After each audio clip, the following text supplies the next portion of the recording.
उम्मीद है कि आपने वूकॉमर्स पे एक बेहतरीन किस्म की ई-कॉमर्स की वेबसाइट बना ली होगी। अब आपकी वेबसाइट भी बन गई है, आपको ये भी पता है कि ऑर्डर्स कैसे प्लेस करने हैं और उन ऑर्डर्स को मैनेज कैसे करना है।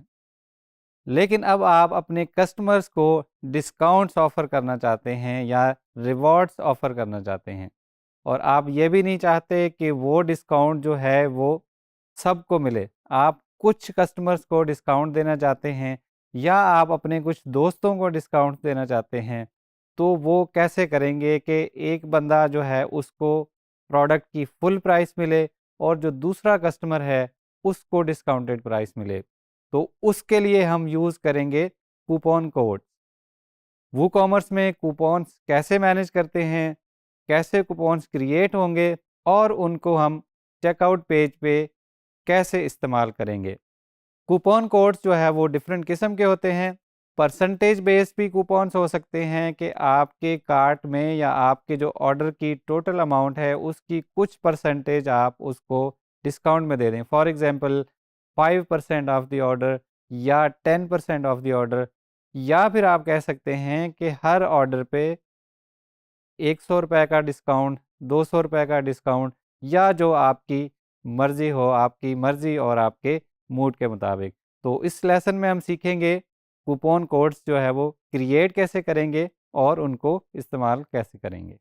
वूकॉमर्स में कूपन्स बनाने के लिए हम वर्डप्रेस के एडमिन में आएँगे और उसके बाद हम मेन्यू में से मार्केटिंग के मेन्यू का इंतखाब करेंगे।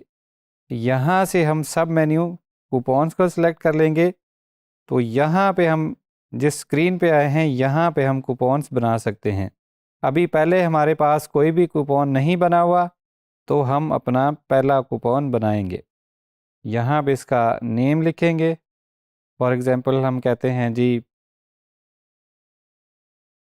वेलकम 50। यहाँ पे इसकी डिस्क्रिप्शन ऐड कर देंगे जो भी इस कूपन का मकसद है। फॉर एग्ज़ाम्पल हम कहते हैं जी वेलकम फॉर न्यू यूज़र्स। तो यहाँ पे हम कह सकते हैं कि प्रोडक्ट पे डिस्काउंट देना है, कार्ड पे डिस्काउंट देना है या परसेंटेज। हम कह रहे हैं जी हमने कार्ड पे डिस्काउंट देना है 50 रुपीज़ का।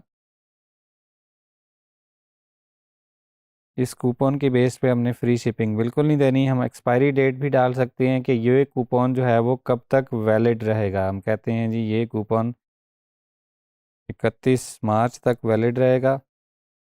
उसके बाद अगर हमने मिनिमम स्पेंड ऐड करना है, ये कूपन तभी एप्लीकेबल होगा जब कार्ट की मिनिमम अमाउंट ये होगी। फॉर एग्ज़ाम्पल हम कह देते हैं कि कार्ट की मिनिमम अमाउंट अगर 4000 है तो इस पे ये कूपन जो है वो एप्लीकेबल होगा। मैक्सिमम भी ऐड कर सकते हैं जो कि हम अभी यूज़ नहीं कर रहे। यहाँ पे हम बताएंगे कि क्या ये coupon in combination with other coupons use हो सकता है कि नहीं। अगर कोई और कूपन ऐड किया हुआ है तो क्या हम उसके साथ ये भी ऐड कर सकते हैं कि नहीं। तो हम यहाँ पे कहेंगे कि इंडिविजुअल यूज़ ओनली, कि ये अकेला ही यूज़ हो सकता है। अगर कोई और एप्लीकेबल है तो फिर उस केस में ये वाला कूपन एप्लीकेबल नहीं होगा। सेल आइटम्स को अगर हमने एक्सक्लूड करना है तो यहाँ से कर सकते हैं। अगर ये सिर्फ कुछ प्रोडक्ट्स पे हमने देना है, फॉर एग्जांपल अगर सिर्फ कफ लिंक्स पे देना है या किसी और प्रोडक्ट पे देना है तो हम उसको भी यहाँ पे सिलेक्ट कर सकते हैं। या अगर हमने बाकी सब प्रोडक्ट पे देना है और कुछ प्रोडक्ट्स एक्सक्लूड करने हैं तो हम वो भी यहाँ से कर सकते हैं। अभी हम ये सारे प्रोडक्ट्स पे ऐड कर रहे हैं। इसी तरह यहाँ पे प्रोडक्ट कैटेगरीज़ भी सिलेक्ट कर सकते हैं कि ये सिर्फ इन्हीं कैटेगरीज़ पे ऐड होगा, या हम कह सकते हैं कि सब कैटेगरी में ये कूपन एप्लीकेबल होगा, जस्ट ये वाली जो कैटेगरी हैं ये एक्सक्लूडेड होंगी। तो अभी हम सारी कैटेगरीज़ पे ऐड कर रहे हैं।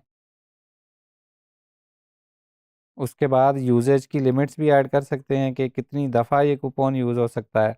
एक ही कूपन जितने यूज़र्स मर्ज़ी यूज़ कर लें, एक यूज़र ही सारे यूज़ कर ले, या फिर 10 यूज़र यूज़ कर लें या फिर 100 यूज़र यूज़ कर लें, उस कूपन की वो लिमिट जब रीच हो जाएगी तो फिर वो इस्तेमाल नहीं हो सकेगा। फॉर एग्ज़ाम्पल अगर हम कहते हैं कि इस कूपन की लिमिट है 50, तो अगर वो एक ही यूज़र ने यूज़ कर लिया 50 दफ़ा तो दूसरे यूज़र उसको यूज़ नहीं कर पाएंगे।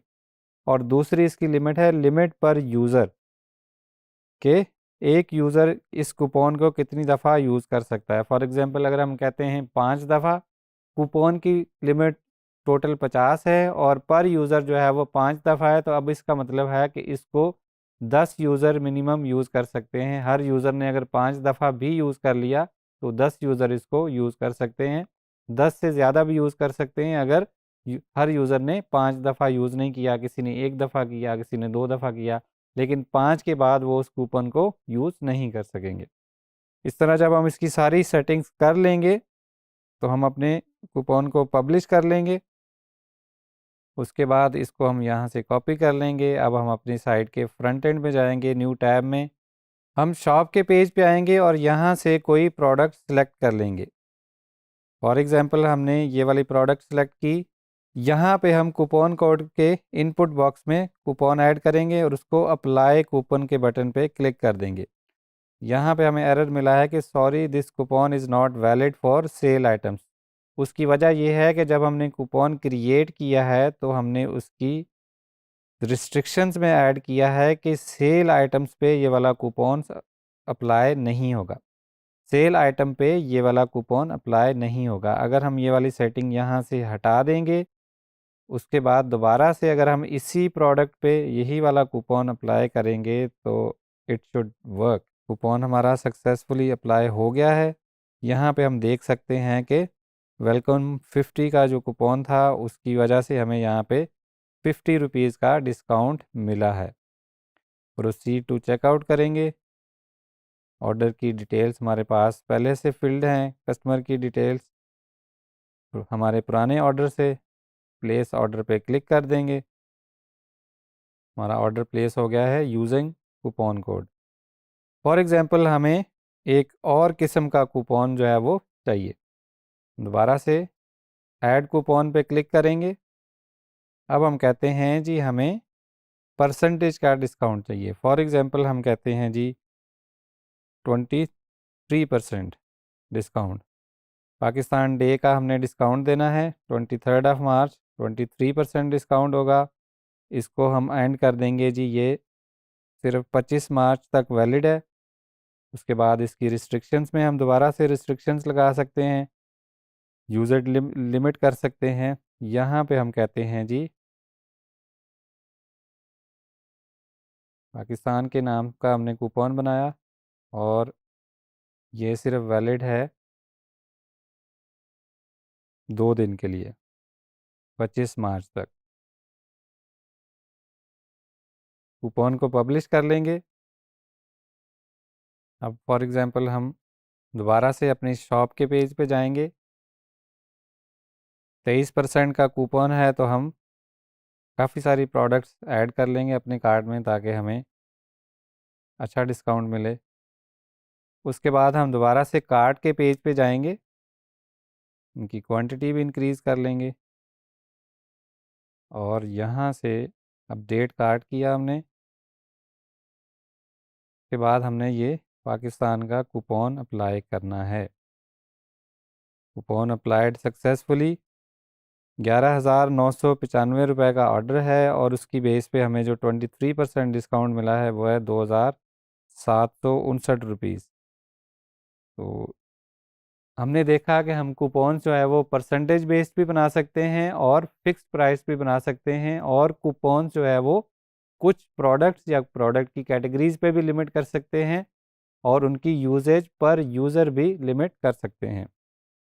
इस ऑर्डर को भी हम प्रोसीड टू चेकआउट कर लेंगे और अब ये हमारा ऑर्डर प्लेस हो चुका है यूजिंग दी कूपन कोड। हमने देखा कि डिफरेंट तरीके से कूपन्स कैसे क्रिएट होंगे और आप कस्टमर्स को परसेंटेज बेस्ड या फिर फिक्स्ड अमाउंट बेस्ड कूपन्स दे सकते हैं। उसके डिफरेंट सिनेरियोज भी हमने देखे। वेलकम के कूपन्स हो सकते हैं, लॉयल कस्टमर का कूपन हो सकता है, किसी स्पेसिफिक इवेंट का हो सकता है, या वैसे ही अगर आपका मूड अच्छा हो तो आप अपने कस्टमर्स को कूपन्स ऑफर कर सकते हैं।